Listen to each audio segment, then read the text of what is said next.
السلام علیکم ورحمۃ اللہ وبرکاتہ۔ پیارے سامعین و ناظرین، میں غلام مصطفیٰ اپنے چینل پیام اسلام سے آپ سے مخاطب۔ میری اب سب بہن بھائیوں سے گزارش ہے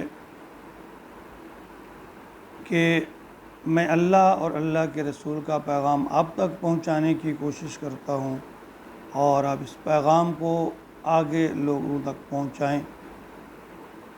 دیکھیے، امر بالمعروف اور نہی عن المنکر ہر مسلمان کی، ہر مومن کی ذمہ داری ہے۔ جو جتنا جہاں کر سکتا ہے اس کو اس کا حق ادا کرنا چاہیے۔ اللہ رب العالمین ہمیں امر بالمعروف اور نہی عن المنکر پر عمل کی توفیق عطا فرمائے، عمل کرنے کی توفیق عطا فرمائے۔ اور جن بہن بھائیوں نے ابھی تک میرے اس یوٹیوب چینل کو سبسکرائب نہیں کیا، وہ سبسکرائب کر لیں، فیس بک پر فالو کر لیں، اور اس طرح آنے والے جو سبق ہیں آپ تک پہنچتے رہیں گے۔ تو آج کا ہمارا سبق سورۃ الانعام آیت نمبر 152 اور اس کا تیسرا حصہ ہے۔ اعوذ باللہ من الشیطان الرجیم، بسم اللہ الرحمن الرحیم۔ وَإِذَا قُلْتُمْ فَعْدِلُوا وَلَوْ كَانَ ذَا قُرْبَىٰ۔ دیکھیے، کسی معاشرے یا سوسائٹی میں جتنے بھی مسائل اور مشکلات ہوں، معاشرہ سروائیو کر سکتا ہے، لیکن جس معاشرے میں عدل و انصاف کا فقدان ہو، وہ معاشرہ اپنی بقا قائم نہیں رکھ سکتا۔ اس معاشرے کو انحطاط کے گڑھے میں گرنے سے کوئی نہیں روک سکتا جب تک کہ انصاف کا نظام پورے طور پر کام نہ کر رہا ہو۔ تو آیت کے اس حصہ میں اللہ نے اس بات کا واضح حکم دیا اور فرمایا، وَإِذْ قُلْتُمْ فَعْدِلُوا، اور جب بھی بات کرو فَعْدِلُوا، عدل سے کرو، وَلَوْ كَانَ ذَا قُرْبَىٰ، خواہ قرابت دار ہی کیوں نہ ہو۔ یعنی معاملہ جو ہے وہ قرابت داری کا کیوں نہ ہو، دوستی کا کیوں نہ ہو، کتنے بھی اچھے تعلقات کا کیوں نہ ہو، یا دشمنی کا ہو، تو اس میں اللہ تعالیٰ نے فرمایا کہ عدل سے بات کرو، انصاف کی بات کرو۔ کہ بات عدالت کی ہو، جج کی ہو، یا کسی مبلغ کی، اب عوامی معاشرتی یا برادری کے معاملات ہوں، ان سب میں بہترین اخلاق اور منصفانہ بات ہونی چاہیے۔ اس میں قرابت داری یا مصلحت کو نہ دیکھا جائے، اور نہ ہی کسی اعلیٰ شخصیت کی بنا پر فیصلے کا جھکاؤ جو ہے وہ بدل جائے۔ انس بن مالک کے حوالہ سے مسند احمد میں روایت ہے کہ نبی معظم صلی اللہ علیہ وآلہ وسلم نے جب بھی آپ خطبہ دیتے، جب بھی یعنی خطبہ ارشاد فرماتے، تو آپ فرماتے، جو بندہ امانت دار نہیں اس کو کوئی امان نہیں، جو شخص وعدہ پورا نہیں کرتا اس کا کوئی دین نہیں۔ اور آپ نے سختی سے ایسا کرنے سے منع فرمایا کہ جھوٹا اور سچے کو سچا کو آپ نے فرمایا کہ ہمیشہ سچ کا ساتھ دو، جھوٹے کو جھوٹا کہو، اس میں قرابت داری کا نقصان ہوتا ہے، رشتہ داری ٹوٹتی ہے، تعلق ٹوٹتا ہے، ٹوٹ جائے۔ حتیٰ کہ یہاں فرمایا کہ تمہیں خود بھی اس پہ نقصان اٹھانا پڑے، تم تب بھی سچی بات کرو، اس کی قیمت چکانی پڑے تب بھی سچ بولو، اپنا ایمان بچا لو۔ یعنی اس ایمان کی کوئی قیمت نہیں ہے۔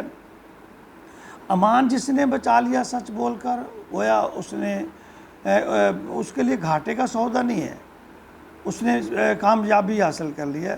سورۃ نساء آیت نمبر 135 میں اللہ رب العالمین نے واضح فرمایا کہ یا ایھا الذین آمنوا کونوا قوامین بالقسط شہداء للہ ولو علی انفسکم او الوالدین والاقربین۔ دیکھیں، یہاں بہت عام بات ہے سوچنے والی کہ اللہ تعالیٰ فرماتے ہیں، اے لوگو جو ایمان لائے ہو، قوامین بالقسط، سچی گواہی، سچ پر ڈٹ جاؤ، سچی بات پر ڈٹ جاؤ اللہ کے لیے۔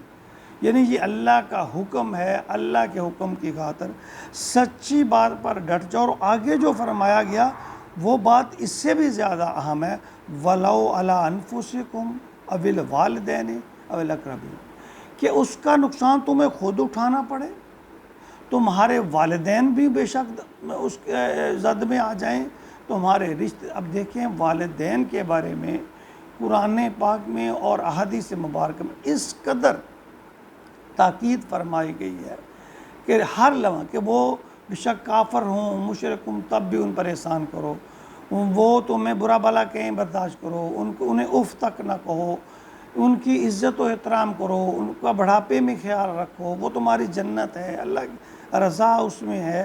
یعنی کتنی تاکید ہے والدین کے بارے میں۔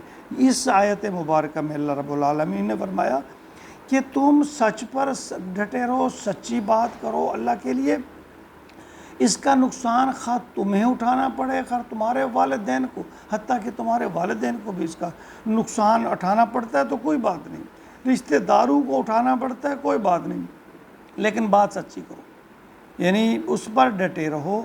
یعنی معاشرے میں جو بے چینی یا اضطراب ہے نا، اس کا سب سے بڑا سبب ناانصافی ہے۔ کہ اس میں ایک اور اہم بات جو ہے کہ ہم جب دیکھتے ہیں کہ معاشرتی نامواری، ناانصاف، ظلم و ستم، تو ہم آنکھیں بند کر لیتے ہیں، ہمارا معاملہ نہیں ہے بھائی، یہ بہت بڑا جرم ہے۔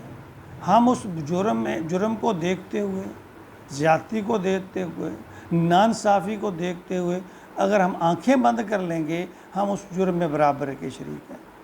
ہمیں اپنے حصے کا حق ادا کرنا ہے، ہمیں اس کے خلاف آواز اٹھانی ہے، اپنا مدعا بیان کرنا ہے، انصاف کی بات کرنی ہے، مظلوم کے ساتھ کھڑا ہونا ہے۔ اگر ہم ایسا نہیں کرتے، اس کے خلاف آواز نہیں اٹھاتے، ظالم کو نظر انداز کرتے ہیں، ظالم کے ظلم کو نظر انداز کرتے ہیں، تو ہم نے انصاف کا حق ادا نہیں کیا۔ یہی اللہ تعالیٰ فرما رہے ہیں، اسی لیے تو فرما رہے ہیں اللہ تعالیٰ کہ تم ایمان والو قوامین بالقسط شہداء للہ ولو علی انفسکم او الوالدین او الاقربین، یعنی تمہیں خواہ جتنا بھی نقصان اٹھانا پڑے، عزیز و اقارب کو، تمہاری خود ذات کو، تمہارے والدین کو بھی نقصان ہو رہا ہو، لیکن تم بات سچی کرو، عدل کی کرو، انصاف کی کرو، یعنی مظلوم کا ساتھ دو اور آنکھیں بند نہ کر کے بیٹھ جاؤ۔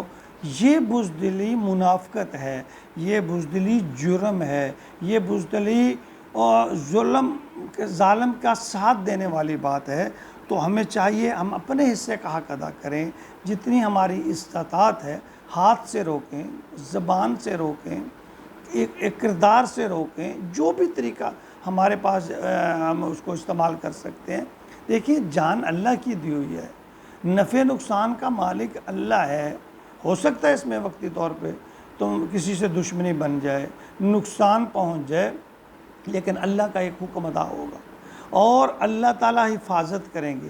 یہ دنیاوی نقصان کو دیکھتے ہوئے جو ہے کہ انسان روگدانی کر جائے، خاموش ہو کر بیٹھ جائے، یہ ایک مومن کی نشانی نہیں ہے۔ ایک مومن کے لیے ضروری ہے وہ حق کا ساتھ دے، مظلوم کا ساتھ دے، ظلم کے خلاف آواز کو اٹھائے۔ اور اللہ تعالیٰ نے بڑے واضح انداز میں یہاں یہ بات فرما دی ہے کہ جب بھی کوئی بات ہو تو وہ بالکل عدل کے ساتھ، انصاف کے ساتھ سچی بات کرو۔ اللہ تعالیٰ ہمیں یہ ایک جہاد ہے، اللہ تعالیٰ ہمیں اس کے ساتھ ظلم جہاں ہو رہا ہو، ظالم کو روکنے اور ظلم کا ساتھ دینے کی توفیق عطا فرمائے، آمین یا رب العالمین۔